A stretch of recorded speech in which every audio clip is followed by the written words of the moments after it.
Everyone, welcome to CS study aura.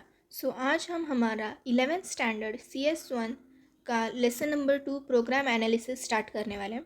सो इस chapter में basically हम क्या सीखेंगे कि जब भी हमें कोई प्रोग्राम करना होता है, प्रोग्राम मतलब अगर C++ का प्रोग्राम हो, जावा का प्रोग्राम हो, किसी भी लैंग्वेज का प्रोग्राम हो, तो वो प्रोग्राम करने से पहले हमें कौन से एनालिसिस करने होते हैं। Flow chart, algorithm, pseudo code और भी बहुत सारी चीज़ें हैं। तो वो क्या क्या होते हैं वो सब हम इस चैप्टर में देखेंगे। ये चैप्टर ज़्यादा लेंदी तो नहीं है, पर इसमें जो स्टार्टिंग का पार्ट है उसमें थ्योरी बहुत है। तो मैंने क्या किया है, ये जो आपका थ्योरी का पार्ट है इसके से शॉर्ट शॉर्ट नोट्स बनाए हैं जो हम रीड करेंगे और उससे हम समझेंगे कि क्या दिया है। क्योंकि अगर हम ये इतनी थ्योरी लेते बैठे तो हमारा बहुत सारा टाइम वेस्ट होगा और हमारा पोर्शन ख़त्म जल्दी नहीं होगा। सो स्टार्ट करते हैं।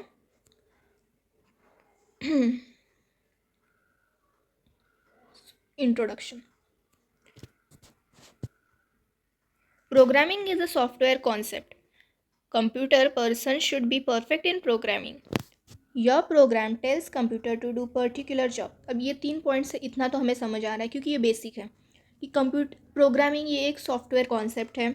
फिर जो भी कंप्यूटर पर्सन है, मतलब आप हो या मैं हूँ, जो भी कंप्यूटर पर्सन है वो पर्टिकुलर एक प्रोग्रामिंग लैंग्वेज में परफेक्ट होना चाहिए, तभी उसकी एरर्स आने की चांसेस बहुत कम होते हैं।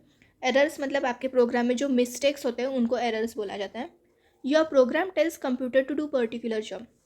आपका जो प्रोग्राम होता है उससे कंप्यूटर को पता चलता है कि उसे करना क्या है। अगर आपका प्रोग्राम एडिशन से रिलेटेड है तो आप जितने नंबर दोगे कंप्यूटर को वो क्या बोलेगा कि तुझे इन सब का एडिशन करना है। तो वो कंप्यूटर के लिए एक जॉब होगा कि इन सब का एडिशन करके उसको आपको आंसर देना है। Next point, program development is not so simple.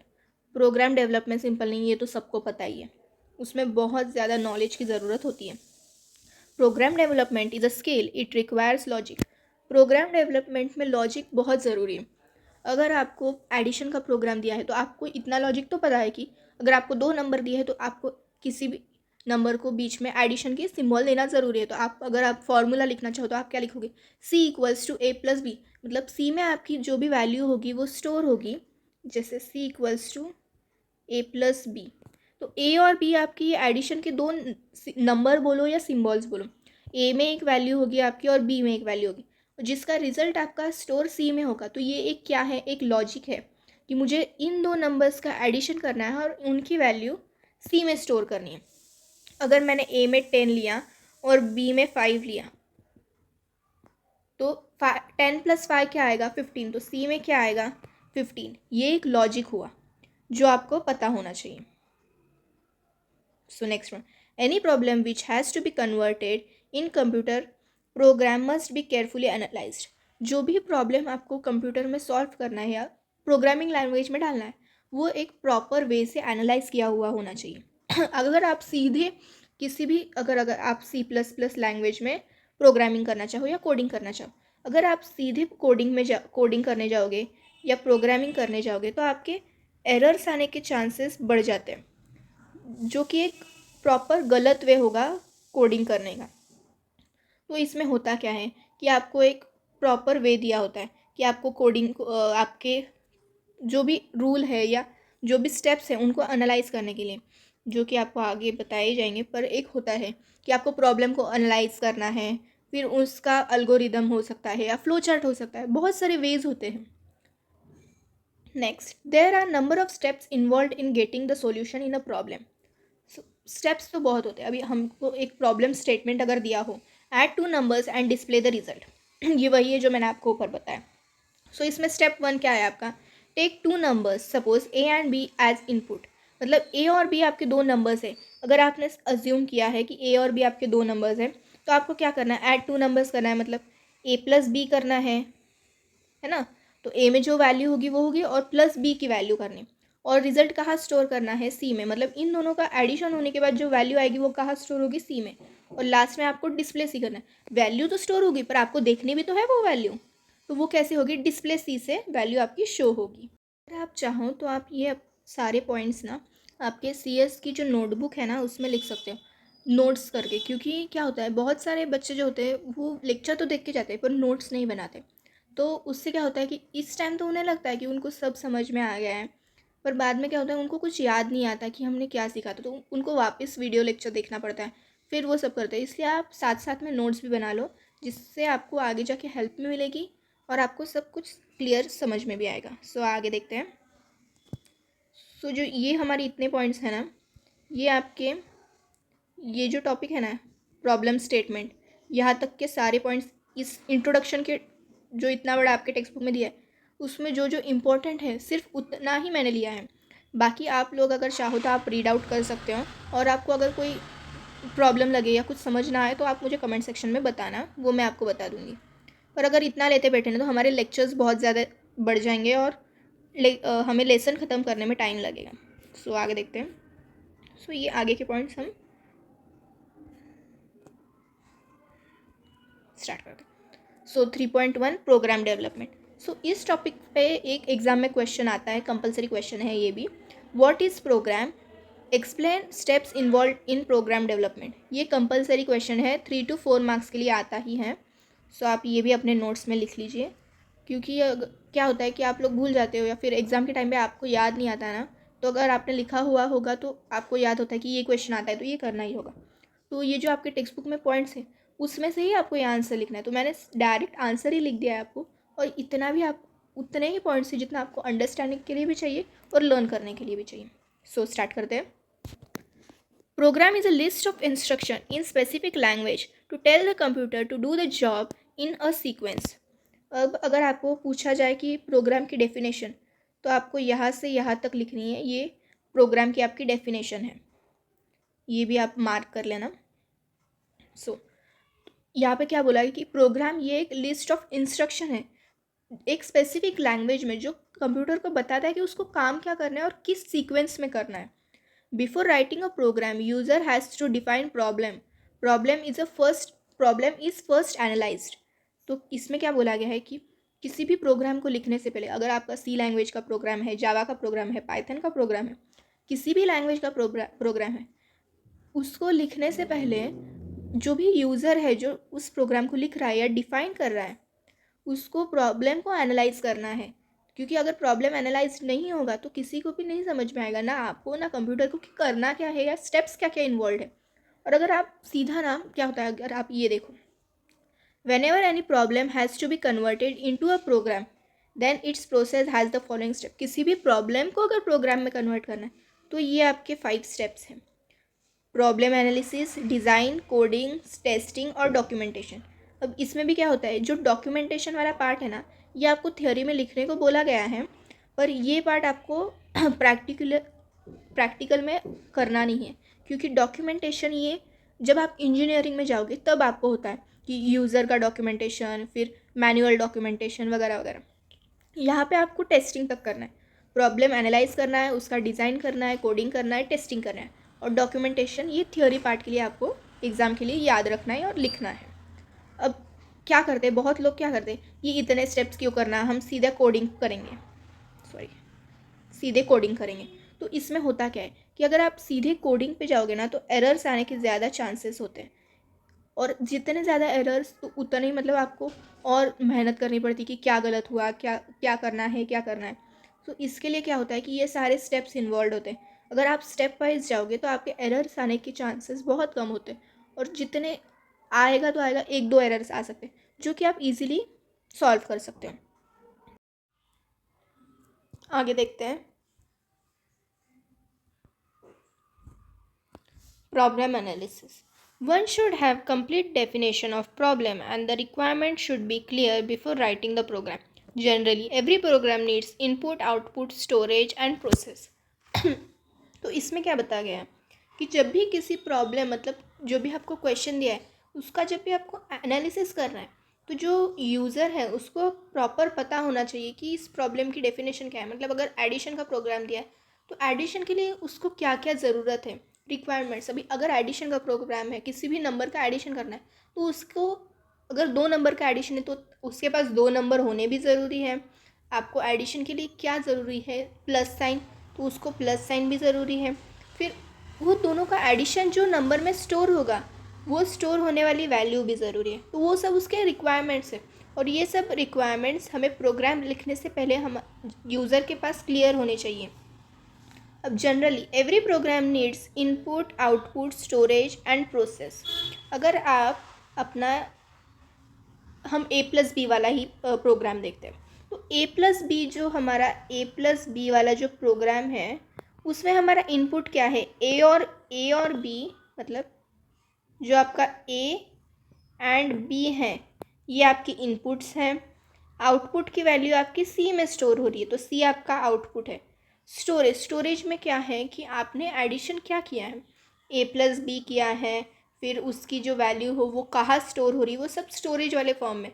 और प्रोसेस, ये जो प्रोसेस है पूरी की स्टेप वाइज प्रोसेस होगी ना ये सब, तो ये जो प्रोसेस है ये सब आपको पता होना चाहिए। भी आप अगर आपके टेक्स्ट बुक वाले पॉइंट्स देखो ना, एक सेकेंड, आपको और दिया है, पर ये आपको एग्जाम में लिखने की ज़रूरत नहीं, इसलिए मैंने नोट्स में लिखा नहीं है, तो आप यहाँ पे देख सकते हो। इनपुट क्या दिया, input to be supplied for the program. अगर हम देखें तो इनपुट क्या सप्लाई करेंगे हम, A एंड B हमारे इनपुट सप्लाई होंगे। फिर आउटपुट में, output means in what form output is required, it represents the computer solution to the given problem. अब हमें आउटपुट कौन सी फॉर्म में चाहिए, हमें एक नंबर के फॉर्म में चाहिए या किसी और फॉर्म में चाहिए, वो सब आउटपुट वाले प्रोसेस में दिखेगा। स्टोरेज में क्या दिया है आपको, if output is there the storage is required, that is OP, मतलब output process has to be stored in some form, input parameters also required to be store. अब कुछ क्वेश्चंस ऐसे भी होते हैं जिसमें अभी A+B में तो आपको ज़रूरत नहीं, पर कुछ प्रोग्राम्स ऐसे भी होते हैं जिसमें आपको इनपुट वैल्यूज़ भी दिखाना ज़रूरी होता है, तो स्टोरेज बॉक्स में सिर्फ आउटपुट नहीं, इनपुट वैल्यूज़ भी स्टोर होना ज़रूरी होता है।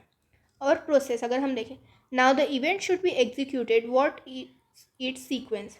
जब अगर हमारा इवेंट अभी A+B का जो हमारा इवेंट था, तो वो जब एग्जीक्यूट होगा तो उसकी सीक्वेंस क्या होगी, ये सब प्रोसेस में दिखाया जाएगा। जैसे अगर हम A+B के वो जो स्टेप्स हमें दिए गए हैं यहाँ पे देखो, तो इसका सीक्वेंस क्या है कि पहले हमने A और B दो वैल्यूज़ असाइन किए, फिर उसमें दो A और B में दो नंबर्स डाले, सेकेंड स्टेप में ऐड टू नंबर्स जो कि हमने बोला है, मतलब A+B किया। फिर क्या किया, स्टोर द रिजल्ट, मतलब A+B जो आया वो हमने C में स्टोर किया और C को डिस्प्ले किया। तो ये सारी प्रोसेस हुई कि हमें कौन से सीक्वेंस में क्या सब चाहिए, तो ये सब देखना ज़रूरी होता है। नेक्स्ट पॉइंट देखते हैं। नेक्स्ट पॉइंट है design. In this phase, generally solution plan is divided into small modules and then every module is designed separately. अब इसमें होता क्या है, यहाँ पे देखो, अगर आपको यहाँ पे समझ आ रहा है, generally solution is plan is divided into small modules and every module is designed separately. अगर आप कोई भी प्रोग्राम करने जाओ तो आपका ये एक मेन मॉड्यूल बोलो या कॉम्प्लेक्स प्रोग्राम बोलो, हम कॉम्प्लेक्स प्रोग्राम बोलते हैं, ठीक है, ये आपका एक कॉम्प्लेक्स प्रोग्राम है। तो इस प्रोग्राम को आप, यहाँ पे आ नहीं रहा, सेकेंड,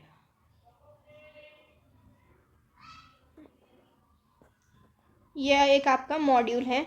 इस मॉड्यूल को आप कितने पार्ट्स, स्मॉल पार्ट्स में डिवाइड कर सकते हो, उतने पार्ट्स में आपको डिवाइड करके एक प्रोग्राम बनाना है, जो कि आप डिज़ाइन पार्ट में करते हो। अब generally solution is divided into small modules, मतलब एक कॉम्प्लेक्स मॉड्यूल जो आपको दिया गया है उसको आपको जितने पार्ट्स में चाहिए उतने स्मॉल पार्ट्स में डिवाइड कर सकते हो। अब आपको अगर ये क्यों किया जाता है, अगर आप सीधा ये वाला कॉम्प्लेक्स प्रोग्राम करने जाओ और इसमें कोई एरर आ जाए तो आपको ढूंढना तो बहुत मुश्किल हो जाएगा ना, क्योंकि आपको स्टेप वाइज फिर पूरा प्रोग्राम देखना पड़ेगा कि कौन से स्टेप में प्रॉब्लम है। पर वही अगर आपने ये स्मॉल मॉड्यूल्स किए होंगे तो आपको पता होता है कि अगर आपका इस वाले पार्ट में कुछ तो एरर आया तो आपको सिर्फ इसमें चेक करना है कि आपका एरर क्या है। आपको इन तीनों को चेक करने की ज़रूरत ही नहीं है, इन तीनों में कुछ चेंजेस करने की ज़रूरत नहीं है। आपको सिर्फ इसमें देखना है कि आपकी गलती कहाँ हुआ है, कौन सा एरर आ रहा है और आपको उसको चेंज करना है। पर वही अगर आपने ये किया नहीं होगा, आप सीधा बोलोगे कि मुझे सब आता है, मैं सीधा डिज़ाइन वाला कुछ करूँगा ही नहीं, मैं कोडिंग करूँगा, तो आपके एरर्स ज़्यादा आएंगे और आपसे कोई गलती हुई रहेगी तो उसे ढूंढना भी मुश्किल उतना ही होगा।